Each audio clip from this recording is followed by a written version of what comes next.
Sakari, bueno, ¿cómo están, chicos? Buenos días a todos, espero que hayan descansado. En esta mañana vamos a aprender nuestro vocabulario.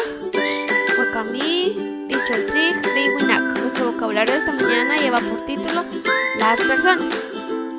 Y vamos a aprender nuestro vocabulario y, como ves en la primera imagen, encontramos gente o personas y en cachiquel vamos a decir Winak.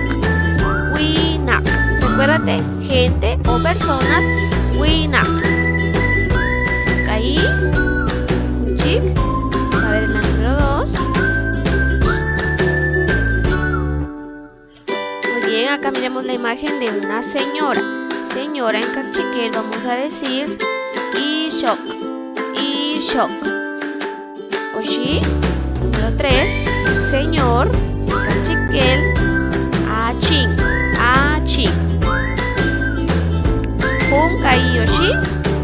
Kahi. Niña. Di ishtan. Di ishtan. Wo. Niño. Di ala. Di ala. Vamos a repasar